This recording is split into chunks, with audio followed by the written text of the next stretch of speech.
Chest time में तो हम क्या कर रहे थे, छठी क्लास का मैथ कर रहे थे, अपनी संख्याओं की जानकारी। और हमने पिछले वीडियो में 3.4 प्रश्नावली खत्म कर चुके हैं। तो क्या अब हम बिना देरी के हुए आगे बढ़ते हैं। देखिए अब हमें आगे क्या पढ़ना है, विभाज्यता के कुछ नियम। तो हमने क्या है, विभाज्यता के कुछ नियम पढ़ लिए हैं पहले। जैसे हमने पढ़ा था कि ना, अगर कोई संख्या हो और अगर हमें उसे 2 से भाग देना हो तो हम क्या देखते हैं बिना गणना के हुए, कि अगर इकाई के अंक में 0 हो, 2 हो, 4 हो, 6 हो या 8 है तो क्या वो संख्या 2 से भाग हो जाती है। इसी तरीके से 3 का क्या गुण था कि 3 का रूल यह था कि अगर कोई संख्या 3 से भाग हो रही है तो उन सभी संख्याओं का योग क्या हो, 3 का गुणा जो होगा तो क्या वो 3 से भाग हो जाएगा। और 4 का क्या रूल था, अगर कोई संख्या 3 या 3 से अधिक संख्या है और 4 से भाग हो रही है तो अगर लास्ट के इकाई और दहाई संख्या अगर 4 से भाग हो रही है तो बस पूरी संख्या क्या होगी, 4 से भाग हो जाएगी। और 5 का क्या रूल था, 5 का रूल था कि कोई भी संख्या हो लेकिन उसका इकाई के अंक में अगर 0 हो या 5 हो तो क्या वो 5 से भाग हो जाएगी। और 6 का क्या रूल था, 6 का रूल यह था कि अगर कोई संख्या 6 से भाग हो रहा है तो अगर कोई संख्या वह संख्या 2 से भाग हो रही है और 3 से भाग हो रही है तो पूरी तरीके से अगर 6 से भाग हो जाएगी। और 6 का रूल ये भी कहता है कि अगर 2 या 3 से 1 से भी भाग नहीं होगी तो क्या वो 6 से भाग नहीं होगी। ठीक है। और 8 का रूल क्या था, अगर कोई संख्या 4 या 4 से अधिक संख्या है और अगर उसके लास्ट के 3 अंक इकाई, दहाई और सैकड़े अंक अगर 8 से डिवाइड हो रहा है, पूरी तरीके से भाग हो रहा है तो क्या वो 8 से भाग हो जाएगा। और 9 का रूल क्या है, सेम क्या है 3 की तरह था कि अगर कोई संख्या क्या है, अगर संख्याओं का योग अगर 9 का गुणा हो तो वह संख्या 9 से पूरी तरीके से भाग हो जाएगी। और 10 का क्या रूल था, अगर कोई भी संख्या हो उसके इकाई के अंक में अगर 0 है तो क्या हो 10 से भाग हो जाएगा। और 11 का क्या रूल था, 11 का रूल यह था कि अगर उसके विषम संख्या के स्थानों का योग और सम संख्या के स्थानों का योग का अंतर अगर 0 आ रहा है या 11 का गुणा जा रहा है तो वह 11 से भाग हो जाएगा। ठीक है, हमने इतना तो पढ़ लिया था। अब क्या पढ़ना है, विभाज्यता के कुछ और जो नियम है अब हमें पढ़ना है। तो देखिए पहला नियम क्या कहता है, यदि कोई संख्या 1 से विभाज्य है, यदि कोई संख्या एक नंबर कोई से भी नंबर से विभाज्य है तो वह संख्या इस संख्या के प्रत्येक गुणनखंडन से विभाज्य होगा। इसका मतलब, कहने का मतलब क्या है, अभी हमने 3.4 प्रश्नावली में छठा क्वेश्चन किया था कि अगर कोई संख्या 12 और 5 से डिवाइड है तो 12 और 5 से डिवाइड था तो 12 और 5 संख्या क्या था, एक क्या था अभाज्य संख्या था। और अभाज्य संख्या कब डिवाइड होता है, उसके गुणनफल से ही डिवाइड होता है। तो 12 पंचे 60, तो 60 वो नंबर था जिससे 12 से पूरी तरीके से भाग होता है, 5 से भाग होता है। और हमें ये भी पूछा गया था कि 60 को किस किस संख्या से भाग कर सकते हैं। ठीक है, तो हमें क्या है, कोई भी संख्या कितने बार होता है, अगर 60 का जितना भी आ रहा था गुणनखंडन वो प्रत्येक संख्या से क्या हो रहा था, भाग हो रहा था। ये मैं आपको पहले बता चुका हूँ। तो जैसे देखिए इसमें भी सेम एज इट इज कह रहा है। जैसे देखिए अगर मैं क्या ले लूँ, 18 ले लेता हूँ। 18 का गुणन किससे भाग हो जाएगा, ये 9 से डिवाइड हो जाएगा, पूरी तरीके से 9 से भाग हो जाएगा क्या। ठीक है, 9 से भाग हो जाएगा। तो अब देखिए ये 9 से पूरी तरीके से भाग हो जाएगा। तो क्या 9 का गुणनखंडन क्या क्या होता है, 9 का गुणनखंड क्या होगा। ठीक है, 9 का गुणनखंड क्या होगा, 1 होगा, 3 होगा और क्या होगा 9 होगा। ठीक है, क्या होगा 9 होगा। ठीक है, तो देखिए अगर ये संख्या 8, 18, 9 से पूरी तरीके से भाग हो रही है तो क्या इसके गुणनखंडन से सारी भाग नहीं हो रही है। तो ये रूल भी हमें यही कहता है कि अगर कोई संख्या 18 कोई संख्या है तो अगर वो 9 से भाग हो रही है तो 9 के सभी गुणनखंडन से भी क्या होगी, वो पूरी तरीके से भाग हो जाएगी। इसी तरीके से अगर मैं क्या लूँ, अगर 24 ले लेता हूँ जो किससे अगर 8 से डिवाइड हो रहा है पूरी तरीके से। ठीक है, 8 से, तो क्या 8 का गुणनखंडन क्या क्या होगा बताइए, 8 का गुणनखंड क्या क्या होगा, 1 होगा, 2 होगा, 4 होगा और क्या होगा 8 होगा। तो क्या देखिए अगर कोई संख्या 24 अगर 8 से पूरी तरीके से भाग हो रही है तो 8 के सभी गुणनखंडन से क्या होगी, वो 24 भाग हो जाएगी। तो ये रूल यही कहता है कि अगर कोई संख्या एक कोई भी नंबर से डिवाइड है तो उस नंबर के प्रत्येक गुणनखंडन से क्या होगा, वो भी संख्या डिवाइड हो जाएगा। ठीक है, और यही हमें इस नियम में पढ़ना भी है। अब देखिए दूसरा रूल क्या है, यदि कोई संख्या सहभाज्य संख्याओं से विभाज्य है तो उसके गुणनफल से भी विभाज्य होगा। तो देखिए इसका पहले से करने से मतलब क्या है, देखिए पहले क्या होता है, पहले हम देख लेते गुणनफल होता क्या है। देखिए अगर 20 को क्या लिख सकता हूँ, 20 को मैं 4 गुने 5 लिख सकता हूँ। ठीक है, तो 4 और 5 क्या है, 4 और 5 क्या है, इसके गुणनखंड है। क्या है, गुणनखंड। और इन दोनों से क्या प्राप्त हो रहा है हमें, ये तो यही क्या है, इसका गुणनफल है। ठीक है, इतना तो आपको क्लियर है। ठीक है, गुणनखंड और गुणनफल में क्या अंतर है। और दूसरी बात क्या है, सहभाज्य संख्या क्या होती है। सहभाज्य संख्या क्या होती है, मैंने अभी आपको बताया था, अभी हमने क्या पढ़ा था, सार गुणनखंडन पढ़ा था। सार गुणनखंडन का क्या है, स्पेशल केस क्या है, सहभाज्य संख्या। सहभाज्य संख्या में क्या होता है, कोई भी 2 संख्या दे रखी हो, जैसे 4 और 5 दे रखी है, समझ लीजिए क्या दे रखी है, 4 और 5। ठीक है, 4 और 5 का क्या हो जाएगा, 4 का गुणनखंडन क्या होगा, 4 का गुणनखंडन क्या होगा, 1 होगा, 2 होगा और 4 होगा। ठीक है, 5 का गुणनखंडन क्या होगा, 1 होगा, 5 होगा। ठीक है, तो देखिए इन दोनों में, अब देखिए सार गुणनखंडन का क्या मतलब होता है, इन दोनों में जो कॉमन होता है वही सार गुणनखंडन होता है। ठीक है, तो कॉमन होता है। और उसी का स्पेशल केस क्या होता है कि वो भी क्या होता है, दोनों का गुणनखंडन ही निकालते हैं। अगर उन दोनों केस में सिर्फ एक ही क्या है, एक ही जो है दोनों में कॉमन है, देखिए एक इसमें और एक इसमें कॉमन है, तो उसी को क्या कहते हैं, सहअभाज्य संख्या कहते हैं। तो 4 और 5 क्या हो गया, सहअभाज्य संख्या हो गया। तो देखिए, तो अब क्या, अब ये समझते हैं इसे क्या कह रहा है, सहअभाज्य संख्या क्या हो रहा है, ठीक है।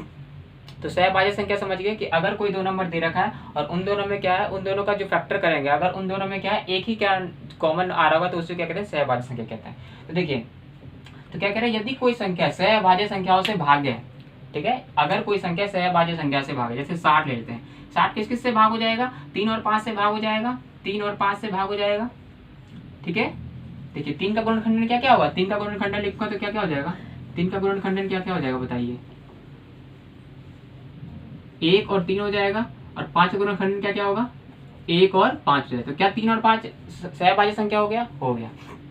देखिए, तो क्या कह रहा है, यदि कोई संख्या सहअभाज्य संख्याओं से विभाज्य है तो पूरी तरीके से भाग हो रहा है, क्योंकि देखिए 60 को अगर मैं 3 से भाग करूंगा तो क्या भाग नहीं होगा, 3 दूनी 6 और 20, 20 बार में। क्या 60 को 5 से करूंगा तो 5 से भाग नहीं होगा, 5 एकम 5, 5 एकम 5, 5 दूनी 10, ठीक है, ये हो गया। और सिंपल रूल हमने जो डिविजिबिलिटी रूल पढ़ा था, विभाज्य नियम के अनुसार क्या था कि अगर 3 संख्या से भाग हो रहा है कोई संख्या, तो क्या सभी संख्याओं का योग 3 का गुणज, तो क्या 6 3 का गुणज नहीं है।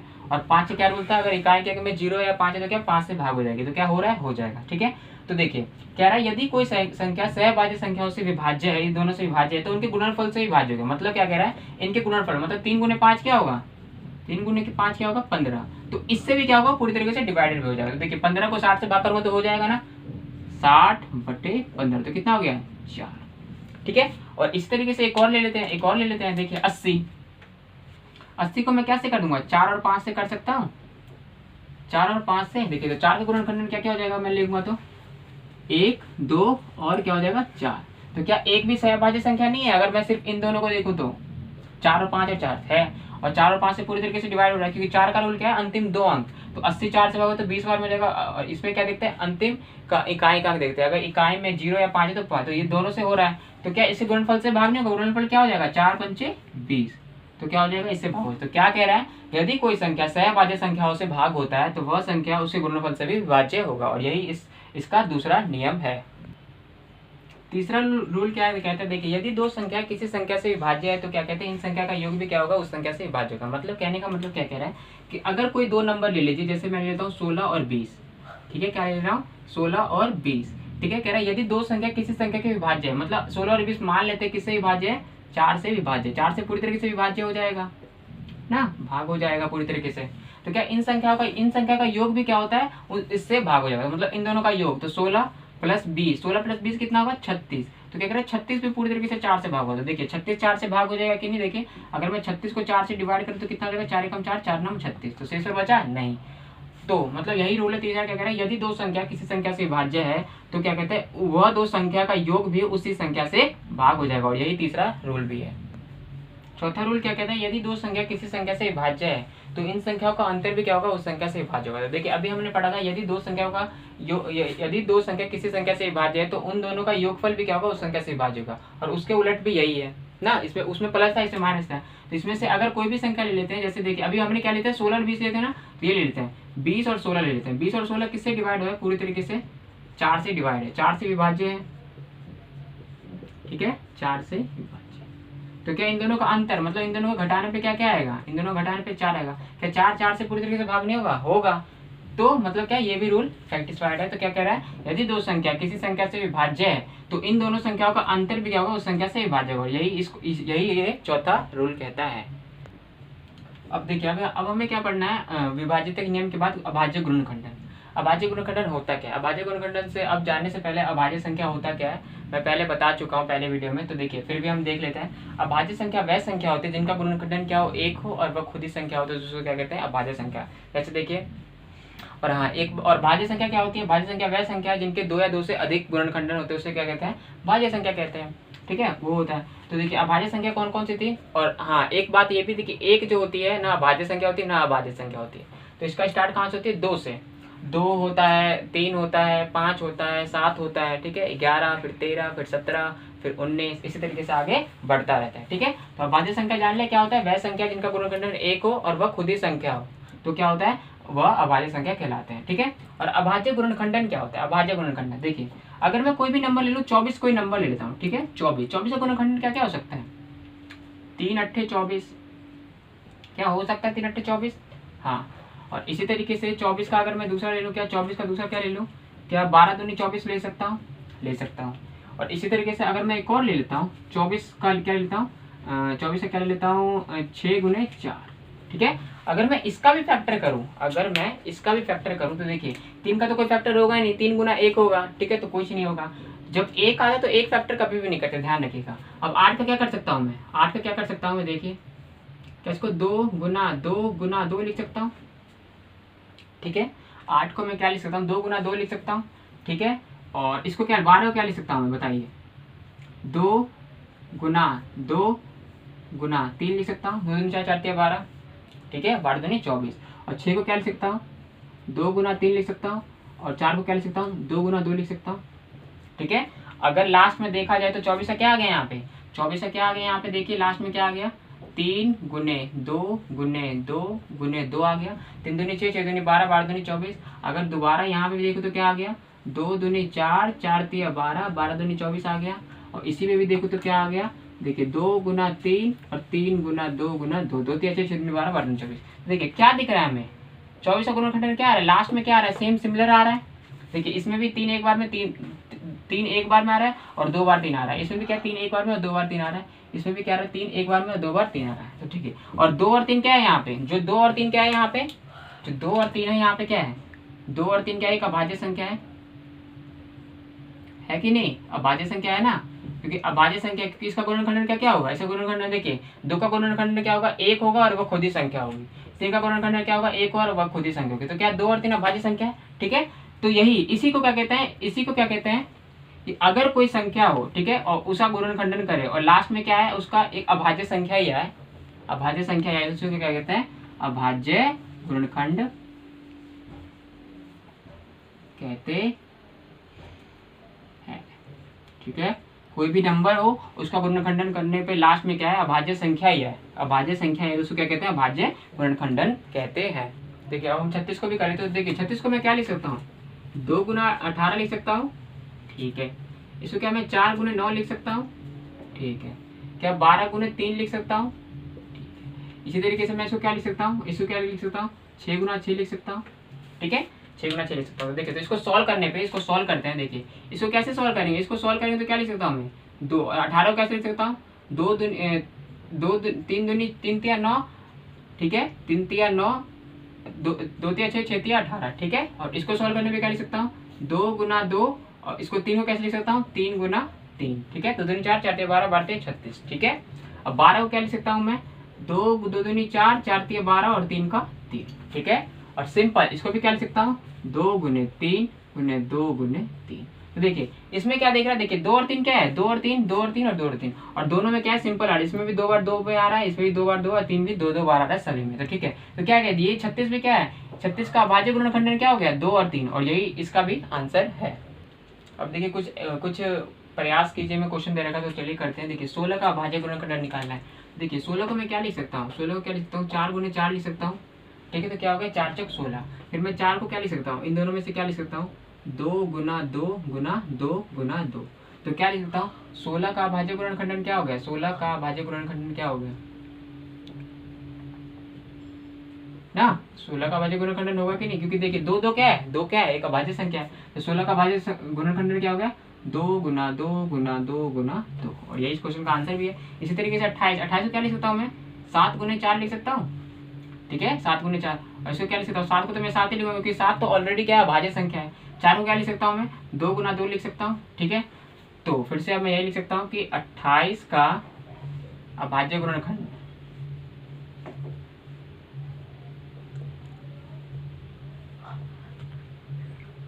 7 दूनी 14, 14 दूनी 28, ठीक है। इसी तरीके से मैं 38 का ले लेता हूँ, 38 को क्या लिख सकता हूँ, 19 दूना 38, 19 दूना 38। क्या 19 अभाज्य संख्या है, क्योंकि इसका गुणनखंड क्या होगा, एक और एक खुद ही संख्या होगी, 2 भी है, तो क्या लिख सकता हूँ मैं डायरेक्ट, 19 का अभाज्य गुणनखंड, नहीं सॉरी 38 का, क्या यहाँ पे 38 आएगा ना, 38 का निकालना है, तो 38 का अभाज्य गुणनखंडन क्या क्या आएगा,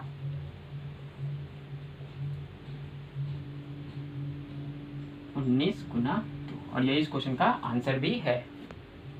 अब क्या पढ़ना है, गुणनखंडन वृक्ष पढ़ना है। देखिए जैसे अभी हमें फैक्टर पढ़े थे, मतलब अभाज्य गुणनखंड पढ़े थे, उसी तरीके से देखिए जैसे अगर मैं 90 ले लूँ, क्या ले लूँ, इसमें वृक्ष की तरह बनता है। देखिए 90 ले लूँ, ठीक है। 90 को मैं कैसे लिख सकता हूँ, 15 गुने 6 लिख सकता हूँ, 15 6 90।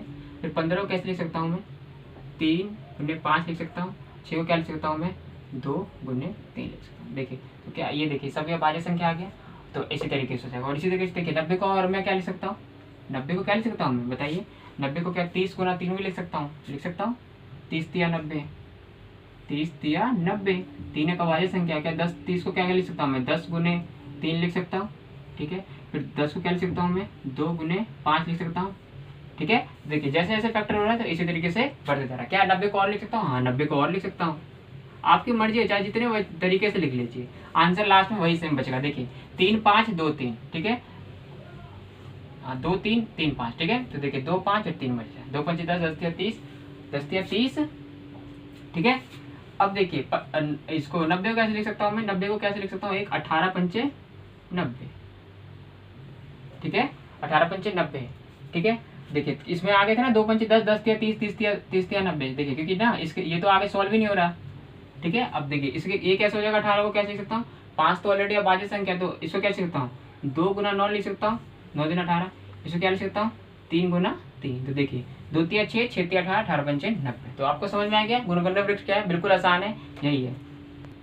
देखिए कुछ और क्वेश्चन है गुणनखंड वृक्ष कर लेते हैं। देखिए तो 8 को मैं क्या लिख सकता हूँ, 8 को क्या मैं 2 गुने 4, 2 चौके 8 लिख सकता हूँ, ठीक है। फिर 4 को क्या लिख सकता हूँ, 2 दूनी 4, ठीक है। तो मतलब गुणनखंडन वृक्ष कहता क्या है कि हमें अंत तक सोल्व करना है, जैसे और लास्ट में क्या आ जाए, अभाज्य गुणनखंडन ही आ जाए। उसी तरीके से देखिए कि 2 दूनी 4 और 2 क्या क्या यही आ रहा है, अभाज्य गुणनखंडन ही है। इसको क्या लिख सकता हूँ, 6 गुने 2 लिख सकता हूँ, ठीक है। इसको क्या लिख सकता हूँ, 3 दूनी 6, ठीक है। देखिए करने का काफी तरीका है, लेकिन आंसर सेम हमेशा नीचे क्या आता है, लास्ट में सेम आता है। देखिए 2 दूनी 4, 4 दूनी 8, ठीक है, 3 दूनी 6, 6 दूनी 12, ठीक है। और यही इसी तरीके से गुणनखंडन वृक्ष होगा। देखिए अब एग्जाम्पल दे रखा है, एक 980 का अभाज्य गुणनखंडन ज्ञात कीजिए। देखिए अभी तक हम जैसे कह रहे थे तो हमें छोटा छोटा क्या होता है, छोटे छोटे संख्या मिल रहा था, 36 मिल रहा था, 18 मिल रहा था, लेकिन ठीक है। और जब भी क्या है बड़े रूप में है, देखिए 980 करेंगे तो काफी काफी बन जाएगा, ठीक है। 980 को 2 गुना कुछ मल्टीप्लाई करेंगे तो 980 आ जाएगा, ठीक है। इस तरीके से और करेंगे तो आ जाएगा, ठीक है। तो जब लंबी आए और इसका अभाज्य गुणनखंडन नहीं निकाला तो क्या डायरेक्ट निकाल लेंगे हम, इसमें एलसीएम निकाल लेंगे, ठीक है। एलसीएम आपको पता ही होगा। तो देखिए क्या करेंगे इसमें हम एलसीएम निकालने के लिए, 980 का क्या करेंगे, एलसीएम ले लेंगे। तो देखिए एलसीएम में होता क्या है, पहली बार कई बच्चों को एलसीएम ही नहीं पता होता है क्या होता है। एलसीएम में क्या होता है, कोई संख्या हम ऐसे ले लेते हैं, ठीक है। तो डायरेक्ट मैं पहले चेक करते हैं कि कौन सा नंबर डिवाइड होगा, ठीक है। सबसे छोटी संख्या से आप क्या कर सकते हैं, इसको कर सकते हैं पहले, ठीक है। जब भी स्टार्ट करें तो सबसे छोटी संख्या के, तो देखिए क्या 2 से होगा, पहले 2 क्योंकि सबसे छोटी संख्या है तो 2 से, 1 से तो लेंगे नहीं, क्योंकि एलसीएम को जब तक सॉल्व करते हैं जब तक लास्ट में 1 ना आ जाए, तो 1 का तो कोई वैल्यू नहीं है, ठीक है। तो 2 से चेक करते क्या ये 2 से पूरी तरीके से भाग होगा। तो हम क्या देखते हैं, पहले क्या होता है, विभाजिता का नियम नहीं याद आता है। तो 2 से भाग करने का नियम क्या है, इकाई के अंक में क्या है, 2 4 6 8 या 0 इकाई के, तो 0 है तो क्या 2 से भाग हो जाएगा, हाँ हो जाएगा। तो देखिए फिर करिए 2 चौके 8, तो कितना बचा 1, तो कितना बन गया 18 बन गया। तो 2 नंबर 18 और 0 का 0, ठीक है। क्या फिर से 2 से भाग होगा, हाँ इकाई में 0, तो 2 से फिर से, तो 2 दूनी 4, 2 चौके 8 बचा 1, तो कितना बन गया 10, 2 पंचे 10। क्या अब 2 से भाग होगा, नहीं, क्योंकि इकाई के अंक में क्या है 5 है, और 5 का रूल क्या कहता है, तो क्या 3 से होगा। देख रहे 3 का रूल क्या कहता है, सभी संख्याओं का योग क्या है, 3 का गुणा जो, तो जो 2 4 6 6 और 5 11 क्या होगा, नहीं। तो और लास्ट में 5 है, तो हमें आपको देखते ही पता चलना चाहिए 5 का हमने रूल ही पढ़ा था। 5 का क्या नियम है, कोई भी संख्या 5 से कब भाग होती है, जब इकाई के अंक में 0 हो या 5 हो। तो क्या 5 से भाग होगी, हाँ। तो 5 चौके 20 और 2 4 बचा, तो कितना हो गया 45, तो 5 9 45। अब देखिए क्या अब ये होगा, 5 से तो होगा नहीं, 2 से नहीं होगा। तो देखिए हमें पता है 7 का टेबल, तो 7 7 कितना होता है 49, तो 7 7 49, फिर से 7 एकम 7, ठीक है। और लास्ट में जब 1 बचा था तो क्या होता है, वही सब क्वेश्चन का आंसर भी रहता है। देखिए तो 980 का अभाज्य गुणनखंडन क्या हो जाएगा, ये जो हमें पता चल रहा है बस वही 980 का अभाज्य गुणनखंडन,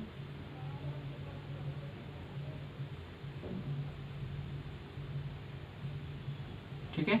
तो क्या होगा, जब 2 दूनी 4 4 पंचे 20, 20 सत्ते कितना होता है, 12 सत्ते 20 सत्ते 140, 140 सत्ते 1498 और 0 का 0। ठीक है, यही इस क्वेश्चन का आंसर भी है। तो देखिए एलसीएम लेते वक्त एक आप हमेशा ध्यान रखिएगा, जो एलसीएम लेंगे तो एक बार में चाहे जितनी वैल्यू सॉल्व होती है हमें उसको सॉल्व करते जाना। उसको कब तक सॉल्व करना है, जब तक नीचे में 1 ना आ जाए। ठीक है, और फिर उसके बाद क्या करना है, इधर वाली साइड को सबको गुना करके हमें लिख देना, और वही फिर अभाज्य संख्या अभाज्य गुणनफल में प्राप्त हो जाएगी। तो इस तरीके से क्या हुआ, हमारा ये वाला जो बेसिक चीज थी, जो हमें 3.5 प्रश्नावली पढ़ने खत्म हो चुका है। तो हम मिलते हैं अब नेक्स्ट वीडियो में 3.5 प्रश्नावली करेंगे। तब तक के लिए नमस्कार।